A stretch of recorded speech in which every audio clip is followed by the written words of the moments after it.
Happy New Year. We're gonna do a little something. Okay, what am I doing right now? Making lasagna because it's New Year's Day and I woke up after 10, closer to 11 o'clock. And so now I am making lasagna for the family. This was the meal we were supposed to prepare yesterday, but excuse me, I wanted a fat burger. So we went straight, bought a burger from Burger Steak, delicious. And now I am making 2 meals today. I'm making lasagna for the family, and then I will do the traditional New Year's Day meal, which is black eyed peas, cornbread, collard greens, fried chicken. I didn't do mac and cheese. My baby girl's gonna have a fit when she finds out I don't have no mac and cheese, but it should be all right. But here we are on New Year's Day. I'm preparing my lasagna to go into the oven. All right, what's your word for 2025? What you doing on 2025? Like, you know, people do vision boards, whether they're a physical board or they do them digitally. What is your word for 2025? So for me, I have like 5 things I want to do. One of those things I'll keep private, and that's okay too. I think we need to learn boundaries in 2025. We as a people in general need to learn boundaries in 2025. I think that would be a great idea. I'm using oven ready lasagna because I don't want to burn myself trying to do the regular lasagna, but also I'm working smarter, not harder. So what's the word for 2025? So 2024, I see a lot of people experience losses, which is pretty normal. That's just how life goes sometimes, because sometimes losses can get you stuck. So if you did not experience loss during 2024, praise God for that. But if you did, how are we going to bounce back from it? Whether that was the loss of a loved one, the loss of a job, the loss of an error, or just a straight up L, like you took one. I am going to set more boundaries. I am going to try and be, I'm going to be more active. I'm going to, and when I say more active, I want to make space for a healthier lifestyle. But it's not just going to the gym. I want to be mindful of what active means. So just say I worked all day, which I tend to do sometimes. I am supposed to be working 40 hours a week, and sometimes I end up with 60, closer to 70 hours a week.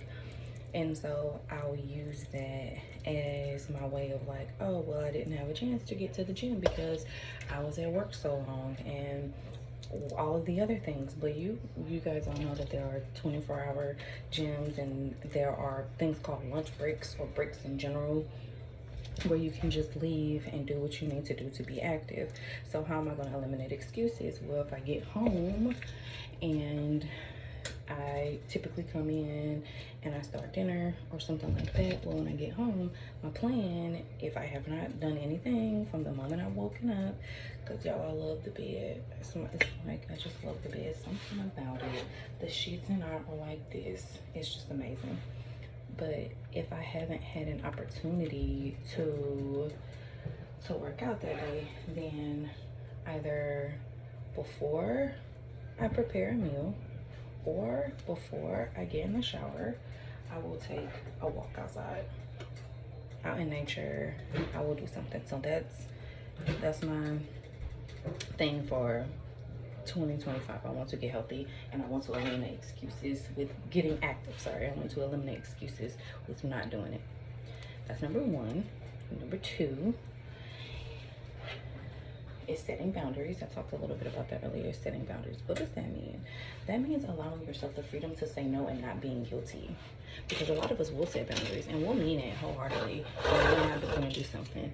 And then along comes something and we're like, well, I could just do it this one time. Well, we know how things happen. One time turns into multiple times, or it just continues to go and to go and to go and to go. And then when you look up, you have done this thing that you're supposed to do one time 5 million times, and it's unfair to us.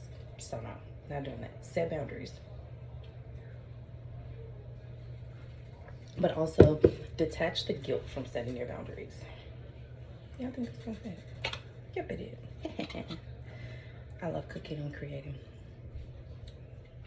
because I love the look on my family's face when I have created something that they genuinely enjoy.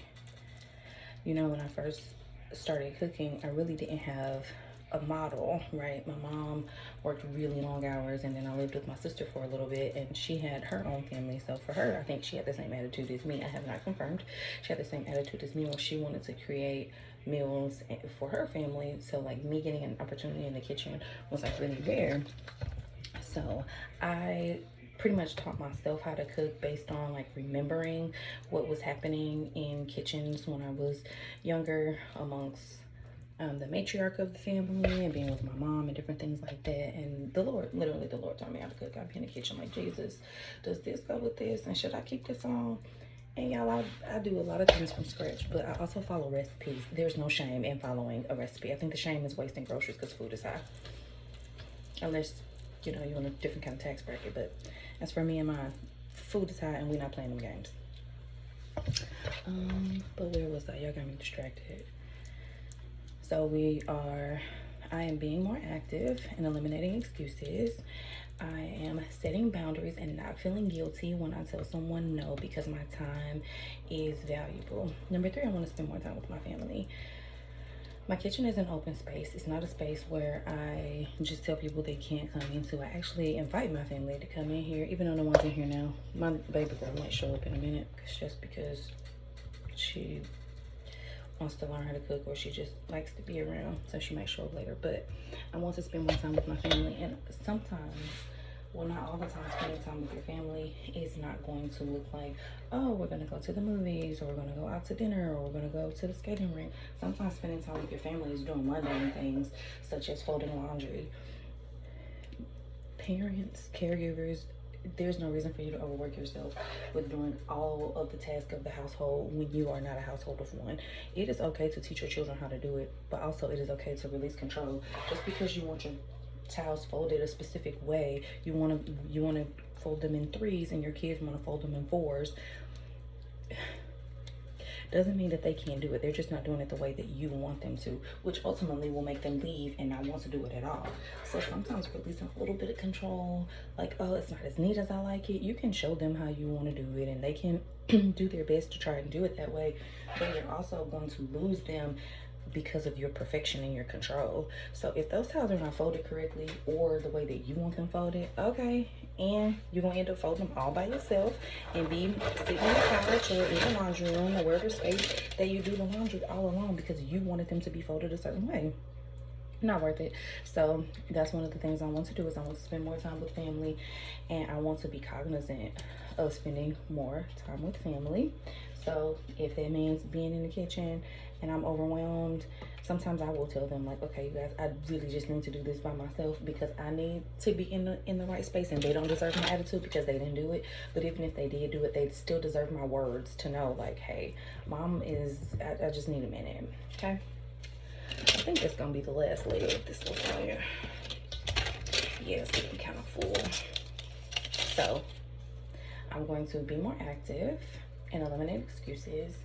I'm going to set boundaries and not feel guilty when those boundaries are set, and I'm going to spend time with my family no matter what that looks like. And the third thing for 2024 is I'm going to allow myself space. What does that look like? So allowing myself space looks like not filling my day and my time with what everyone else needs. And when I just need a minute, I'm going to take a minute. I told you guys sometimes I work 40, maybe 60 hours a week, which is not okay. It gets overwhelming, it gets exhausting, and I will work through the day without taking a break. So what that would look like is like me showing up at the office at like 7:15, and sometimes I'm not leaving till like 5:36. On a good day, that's me leaving at 4. I'm not very proud of that, but I am doing better because I recognize that I need time for myself, and not spending time for myself, it ultimately leaves me a hot mess, or in a more professional term, it leaves me empty, and I don't have what I need to service the ones around me, right? So I have to spend time for myself. What does that look like when you're always at the office, or you're so busy and you're like, I just have one more thing I need to do, one more thing? It is going back to that boundary setting, or for me, going back to that boundary setting and being like, no, I cannot, it can wait. Well, I have my POs, they're due by Tuesday. Okay, it's Wednesday. You have almost another full week to do your POs. Write a list, put it in priority, color code it if you need to based on priority, and then do it. Don't burn yourself out trying to do a week's worth of things in one day. Not necessarily. It's not worth it. And that's the feeling that I've been having, and it has been happening so much so that I'm like dreading going back to work because I'm thinking about all the things. No. If you work a job, you spend most of your time at work. And if work doesn't work, the rest of your life is kind of just like blah, blah, blah, blah, blah, blah, blah, blah, blah. And that's not cool, because we should not be living just to go to a job, just to come home. No, we should be experiencing life and doing things that make us happy, because you blink and it's over. 2024 was gone in a second. Like, we were just celebrating New Year's, I feel like, for 2024, and here we are doing it again. This year went by super, super quick, which lets you know that time is fleeting. So your time is precious, and what you're doing is precious. But also, you're going to spend all of your time and all of your energy on a job, and we all know it. You spend all of your time and energy on a job, and as soon as something happens to you, heaven forbid, as soon as something happens for you, they are going to post your job and be like, oh, this person was such a great employee. You have some big shoes to fill. But baby, they filling them shoes. So, number one, going to be active without excuses. Number 2, setting boundaries and not feeling guilty about them.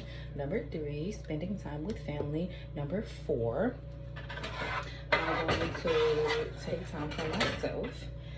And number 5, I'm going to read more. You guys, I love to read. When I was a little kid, my mom has always worked late hours. I would be so caught up in a book that every single night, and I do mean every single night, there would be multiple books in the bed. I would fall asleep with books in the bed. But since I'm becoming an adult, I feel like I just don't have time. And that's ridiculous, because I love to read. We should always find time for the things we love. Whether that's knitting, cooking, learning something new, being active, riding a bike, I don't know, visiting different homes and spaces like that. We have always got to find time for the things that we love, or it's just pointless. And my final thing is private, which I will not tell you, and that's okay, because I'm setting boundaries. But yeah, so my word for 2025 would be fruition. Because if I can take care of myself, and I can take care of the people around me just by taking care of myself, then I believe that I will have fruit. My seed will bear fruit, and my life will do something that it's never done before. So my word for 2025 is fruition. What's your word?